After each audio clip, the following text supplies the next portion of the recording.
Alright, what is going on, guys? My name is LeonMaster. Welcome back to another Overwatch League video, and today, guys, we're back with more tier list. And it's been a while since we had a tier list. I think it's also time that tier lists are coming in. You know, we've gone through a lot of games now, and that tournament was great, so I feel like, you know, now there's a break, because normally there's a break, and it didn't seem like there was going to be one this season, but there is now, with the tournament completely, taking a break for June, and we'll have those 3 games coming up at some point in those 2 weeks, or 3, I forgot. I think it's time for a tier list, and we're going to do all of them again. We're going to do main tank, supports, all that, and maybe duos. We'll see if that happens. We'll see what happens. Also, I'll probably make a BlizzCon is canceled video and talk about the World Cup if there's a chance. Now here's all the players. As you can tell, there is some missing, and the reason why is because I want to go off of players who have been recently played a lot, or we just haven't seen players in the past being played. Like, for example, XZ on Paris Eternal. We haven't seen XZ played that much, so I feel like it's not really fair to put him on. Yes, I think he's probably A or S tier, but since we haven't seen him in a while, really, I just don't want to put him on. Also, trying to find even playing fields. For example, if you look at Philadelphia Fusion, I have all their DPS players because I feel like recently they've been using all of them pretty evenly, and that's probably it. Obviously, I know there's probably a few on here that is missing. Also, you can obviously tell this one, the Asia teams, they're not on here. I'm going to be 100% honest here. I don't watch those games, and I have a better opinion on players when I watch them live and not VOD. Because if you watch them VOD, you already know who's going to win. You don't really care for their decision making and all that, except when it's live. That's when you care for the most. So I'm not going to have fake opinions on those players. I've heard some of those players are doing good. Prophet's doing alright. Fitz is doing pretty good. I've heard those, but I just haven't seen them, so I don't want to go off of those opinions. Anyways, we'll go and jump into Edison. So Edison, when we first got into the season, we all thought he was going to be insane. At least that's what I did. I even hyped him up to be one of the best hit scans into Overwatch League this season. And I'm going to be honest, I didn't really feel like he is doing that. I think he is good though, and before I put him anymore, I'm going to put him A tier. I think Edison has potential to be S tier, but we're just not seeing it. We also thought Edison and Ursa was going to be a top duo. We thought they were going to be the scariest duo, honestly, but we haven't seen Ursa in a while. That's another player that's missing in this tier list. We haven't really seen him in a hot minute, unlike, Edison and babybay, and Sharp. We've only seen Sharp for 2 or 3 games, but that's really it. I think Edison is good. I think he has potential to be S tier. He's been alright recently. I think he's been definitely an A tier player though. Now on to babybay. He's the player that came out of nowhere for me. I thought he wasn't going to get any playtime this season, but he proved almost everyone wrong. I think he's actually doing very good, and I'm trying to be a little bit, not too nice on this tier list. I know that's I think I did a lot on my past tier list. I didn't even put anyone in F tiers in my previous ones. So I'm gonna try and figure stuff out here at this one. I didn't plan anything, so I'm just doing it on the spot. So babybay, I'm going to be honest, I kind of want to put him B tier right now. I think he is very good. I think he's insanely good as well. But I think right now, I think he's B tier. Maybe you could say above average. Maybe there's an argument for A tier. I will say this, I'll probably go at the end of the video and rearrange everything. Maybe that could be a case for this one. But I think Edison's A tier and babybay is B tier for those Atlanta Reign players. Now on to the Dallas Fuel section. We have Decay, and I feel like this one's an obvious one. You gotta put him S tier. I don't know how you could put this guy A tier after his recent games and what he's done the entire season for the Fuel. He's done carry games, almost carried them to victory almost every game, it feels like. They almost won against the Shock, but Shock came out pretty good. Houston Outlaws looks like they're about to win. Decay comes out with his Widow. And even previous games with this, if his Tracer being game winning, Widow, you just need to put Decay S tier because he has such a huge impact on the Fuel, and I think that's a fair spot to put him. Now on to Doha, which Doha is just like Decay. That's the strong thing about the Fuel. Their DPS is very good this season, and that's something we never see at the Dallas Fuel. Season 1, it was all over the place. Season 2, they had a DPS lineup, but it just wasn't the greatest. They have Decay and Doha now, and I think Doha has potential to be S tier, but I think he's A tier. And I want to say this before I go on even more. How these players are ordered, it's not how they're going to be ordered and ranked. I'm just putting there because that's what their tier is. So I think Doha is an A tier player. The reason why I say that is because Decay, he's been almost consistent every game. I think there's only been one game he wasn't so good on. Doha, every now and then, there's one game he doesn't do as good as he does in the previous. So that's why I'm putting Doha in A. His inconsistency is bringing him down to 1, but I think Doha has potential to be S tier. If he gets a little bit more consistent, he's going to be very good and almost carry games of Fuel with Decay and Doha. We'll see how this goes on further. I think he will potentially be S tier at some point. Now onto the Houston Outlaws team. We have Linkser, who Linksters is strange. You know, he's been all over the place for me. He's been good some games, not so much some other games. Linkster is weird.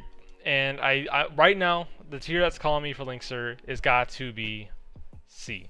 This could be moved down, but I think Linkster, at times, in that Dallas Fuel game, for an example, he looked very good, challenging the K, some points, and even winning some of the challenges with Widow. But all around, I think Linkster as well.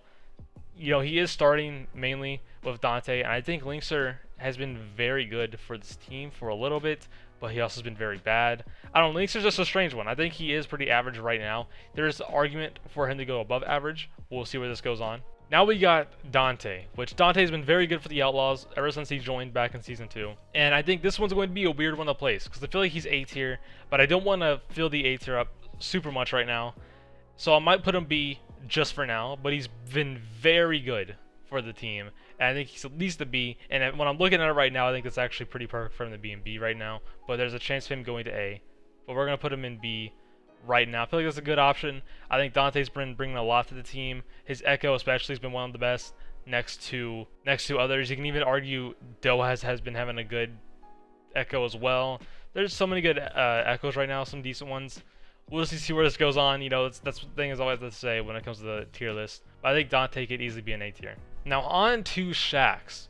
Shaxx has been also pretty weird with this team. I think he's been pretty good as well. I do want to say though he has been bringing some inconsistencies, but also a lot of consistent plays as well. And I think I want to put him B for now. I think there's an argument for A for sure. But when I look at players like Doha and Edison, I don't think he's been as good as those two for those certain teams. Shaxx has been very good, I do have to say. Like always, he's been very good for this team in previous and now. I think there's potential for him to go A or maybe even S. Now on to KSP. I think this player has been good with the LA Valiant the entire time. I think rarely any bad plays. I think he definitely deserves an A. I think he's been very good on all the hit scans, and maybe even some projectiles if he plays it. But we've been seeing great plays from his Widow. I think, if I'm correct, some Echo. I'm having a hard time thinking if it's Shaxx or KSP or not, but I'm pretty sure KSP is the player for it. But either way, even if he doesn't play the Echo, I think KSP's been very good for this entire time for the LA Valiant, and I love to see what he can do forward. He could easily be S as well. I love to see what the LA Valiant can do with their DPS lineup. Now on to the Florida Mayhem Yaki. Florida Mayhem, I gotta say, they came out of nowhere with this tournament. No one expected them to be second. Everyone expected them to get eliminated pretty early in the rounds, but they came in, and now we're saying they're the second best team in the league. And I gotta say, one big reason for that is Yaki, and Yaki's going to S, just like the K. Yaki's been a game changer for the Florida Mayhem, changing how they play, solo carrying times. If you go back to watching that entire game, especially on Busan, Yaki came in with his Tracer and just rolled everything. I think Yaki is a great player, and I'd love to see if he can do more in the future. I'm very excited to watch him. Now on to BQB, another shocking player who's been very good for this team, and let's be honest, no one expected it. No one really expected BQB to be as good as he is right now. I do gotta say though, there is some inconsistencies. A lot of them actually in the beginning of the season, but recently he's been bringing it with his Ashe and just hit scans in general. We would think a player would be playing the heroes he's playing right now. So I do gotta say though, with those inconsistencies, many of them, I think he is gonna go B. I think there is an argument for A.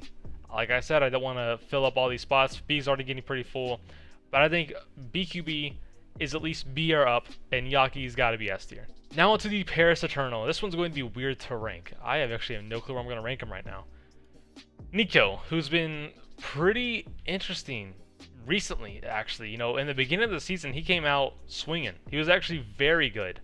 But I feel like as time has gone on, I don't know if that speaks up for itself anymore. I don't think Nico's as good as he was. We saw Nico's probably his last game last weekend because Sparkle's coming in now. I'll be honest, this may be a hot take, but I'm feeling C. I don't know what happened with Nico, but he was one of the best players at the beginning of the season, and now I'd say he's pretty average now. I don't think he's as good. He does a lot of mistakes. He doesn't do as good as plays as these guys above them, so I feel like average is pretty good for Nico to be in right now, if I gotta say. Now on the Soon, another one that's gonna be weird to rank. I think Soon has been the better, DPS player when it comes to Paris instead of Nico. I do got to say that as well. I don't want to fill up all these spots. I think I do want to put him here, though, because he has been very important on those tracer roles, hit scan, and maybe even others. I feel like Soon, maybe here. I don't think he needs to be down here. I think he fits when it comes to these kind of players right here. I think he actually does bring a lot of change to the team. There's a lot of moments where Soon actually comes in and does very good at the team. I think it's pretty good for Soon to be right here. Now on to Vancouver Titans. I wanted to put him on here because we have to put players on here no matter what. I know these guys haven't played a lot recently. But Dalton, I do gotta say though, he's not awful. He's not an F tier player. I think Dalton has brought what we expected, but it's not going well because obviously obvious reasons I don't need to explain. I do gotta say he's not F, but I think right now is the only fair thing to say is below average. We can't see his true form just yet with the team he has right now. I think if he was on any other team except Vancouver, maybe even Justice, he could show this off. But his actual skill, his tracer skill, I think Dalton could look very good on any other team right now except for Vancouver Titans. Second wind. His team was on, the entire time. I think there's moments he can be good. I do think that. Now we got Tsuna. Tsuna, how you want to say his name. I'm going straight to the F tier at this one. I know it's not really his fault that he's here, but there is ping issues, and it's gonna make you look bad. But I don't know. I feel like just to put him on the list, I don't know what it is. I feel like I want to put him F, even with those ping issues. I feel like at this point, ping's not really a good argument because we've seen Fielder do very good, and other players do good on ping right now. And Tsuna, with his ping, he's still showing consistent performances. What I mean by that is, like, he's hitting every target, hitting every ult. So I feel like ping's not really an issue. I feel like he's definitely an F tier, and that's just Vancouver Titans in general. I don't know what else to say for that. Maybe I don't even want to say ping's an argument anymore, actually, now that I think about it. I just don't think he's that good of a DPS player right now. That could change when he gets to good ping, maybe, but I don't know. I don't know if that's an argument anymore. Now we got Shockwave. He currently doesn't have a picture, so I took his Twitter picture and I did all this. So Shockwave, he's been a good player for the Titans so far. Yes, he played 1 or 2 games, but I think so far things will look up with Shockwave being in the roster. He hasn't played many games yet, so I don't want to put him up here. I think we're going to at least put him in C. I think that's a fair place to put him. He's been better than Dalton. He's been better than Tsuna, and I feel like so far he's on the potential level of players above him, but since we haven't seen enough of him, I want to put him in C right now, which is average. I think he's going to be very good of a player for the Vancouver Titans, though. Now we got Ivy, the Mei specialist for Philadelphia Fusion. I think this one, when it comes to Ivy, I think he's been pretty good in the beginning of the season. He was very good, actually, now that I think about it. But then again, Metas came in, hero pulls, where he couldn't really play the Mei anymore. I do got to say, though, I'm looking at one tier right now. It's got to be average as well when it comes to the Ivy. I don't think he's been bringing game-changing performances like the players above him have. Every now and then he does, but there's a lot of mistakes Ivy does with his ults, his timings, his cooldown usage. Ivy is just a average player. I think that's pretty good. If we're talking last season, he would be F tier, but I think Ivy has done pretty good for the Philadelphia Fusion. Now we got Carpe. We were all scared for Carpe this season, and I know everyone was. But I do gotta say, he brought it. He brought it back this season, and he's got to be S tier. I don't know what else to say. He's bringing those game-changing performances like Yaki to KR. He's popping off almost every map, every game. I feel like it's fair to say Carpe needs to be in S tier. Maybe A tier. I can see some people arguing A tier, and I get that. But I think Carpe, Yaki, and Decay are all game-changing players on their certain teams, and I'd love to see what they can do forward. Now on to EQO. Now, we've seen EQO every now and then, and I'm going to be honest. I'm going to be really honest. I'm not impressed with EQO recently. I know a lot of people like his Echo, and that's what he's bringing in for, but I'm not a fan of his Echo, unlike others we've seen. Maybe that's just me, but I do got to say, though, if we're going to even out this tier list, I'm looking at below average, and that could be a hot take. He could be average. He's looking better here in the average tier. I think we're going to put him here for now. but we're gonna have to move things around. I don't want the Dalton just to be in D. We may have to move things around, but EQO, I don't think he's been that good on the Fusion so far, and they're using Carpe and Hisu for a reason, and Ivy occasionally and EQO occasionally. Now on to Hisu. He has brought the hype that we hyped him up to be, especially me. I knew he was going to be good, and he brought it to the Philadelphia Fusion, and I gotta say, he ain't S tier, but he's definitely A tier. I think Hisu's bringing a lot to this team that we expected, and I'm very happy that we're seeing those plays come out of him, and I'm just excited to watch him even more. He's a fun player to watch on all roles, right next to Carpe. I think they need to stick these two DPS starting no matter what if they want to win games non-stop. I think Hisu's a great player for them, and like I said, I'm gonna see what they do in the future. Now on to Boston Uprising, a team that's making a somewhat comeback, if I would be honest. They're making a somewhat comeback. And Jerry has been honestly pretty good for the team for a while, and I see a change I want to make now. There's the change. I put EQO and below average. I'll probably get a lot of bad comments for that one, but I think that's just where I need to put him because we've seen him a lot recently. I feel like he's all right. Maybe below. I think he is below average of a player right now. And when we see players like Jerry, Ivy, Shockwave, obviously, I think Shockwave has a better performance than EQO recently, and maybe that's just me. But Jerry has been very good for the Boston Uprising, and I think he's been consistent for the entire time. Even losing, he's been popping off on those games. I think Jerry could easily go up a couple of tiers if he was on a better team. He is the striker of Boston Uprising this season, but not as huge for as striker was for Season 1. But I think Jerry's doing good, and he's definitely one of those players Boston has as a no-name and brings him up to be good. Now on to Color Hex, and Color Hex has been doing good as well, but not as much as I would say Jerry. Recently, they're picking it up, and that's why they're not probably going F tier right now. I do want to say he is below average, but I don't want to put those recent games heavily favored because they could win 2 games and go back how they were normally in the next couple of weeks. So I want to say they're at least below average. I want to say they're awful right now, F tier. So I think this is fair. I think this is fair to put Jerry in average and Color Hex and D below average. I think it's fine. I definitely think it's fine to put Color Hex here. If it was previous before they started winning those games, I would probably put Color Hex F. But I think Color Hex is doing good, and same thing goes to Jerry. Now to the SF Shock, and I think these two are probably going to be pretty obvious.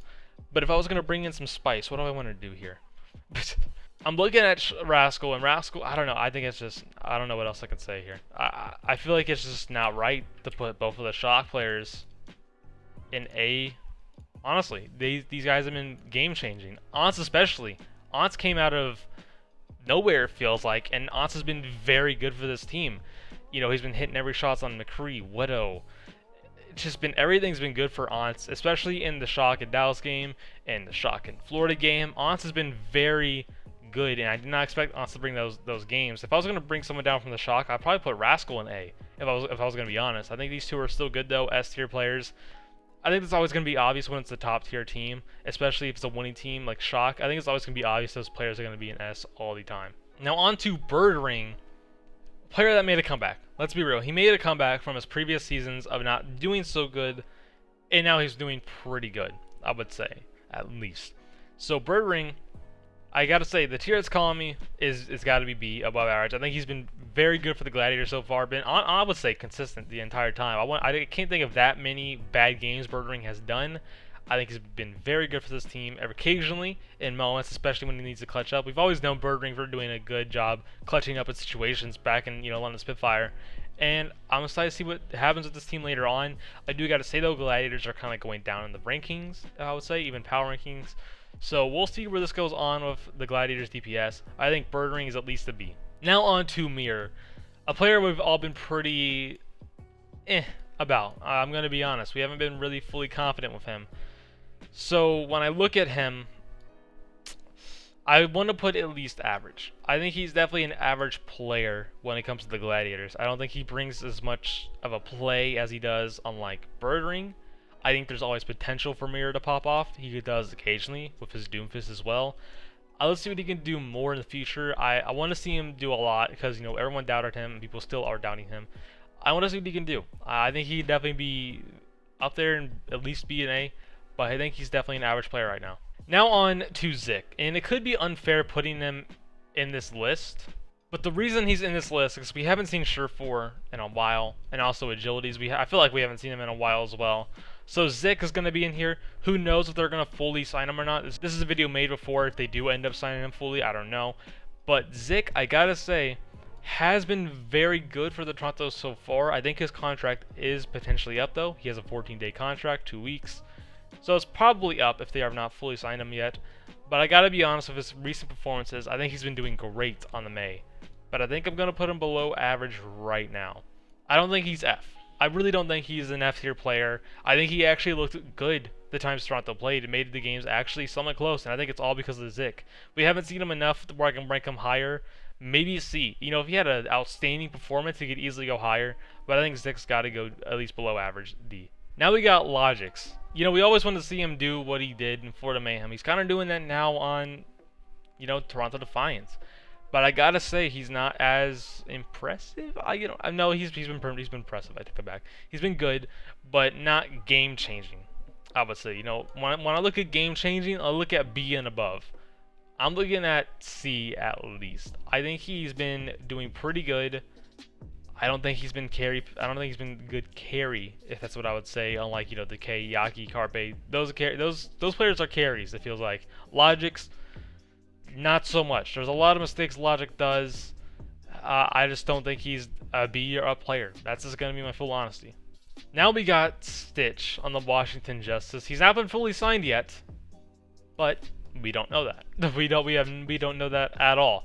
But if we're gonna talk about his Washington Justice performance and not previous, I think I got a vibe that Justice wants to go full Korean, and they may sign Stitch, you know, at some point.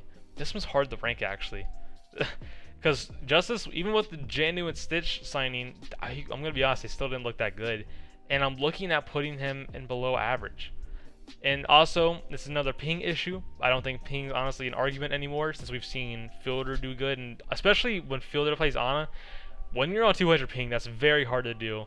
But if you can do it, you can do it. And I feel like if he can do it, Stitch can do it. I don't know. Maybe that's a bad argument. But I think Stitch, I think he still looked pretty good that series with high ping.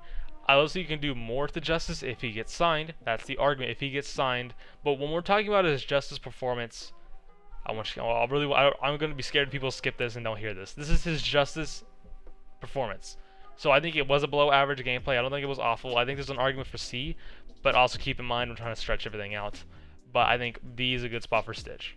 Now we got Tuba. This one's also going to be weird to rank, and I may go right with Stitch. It may go right here. Potentially, maybe even down one.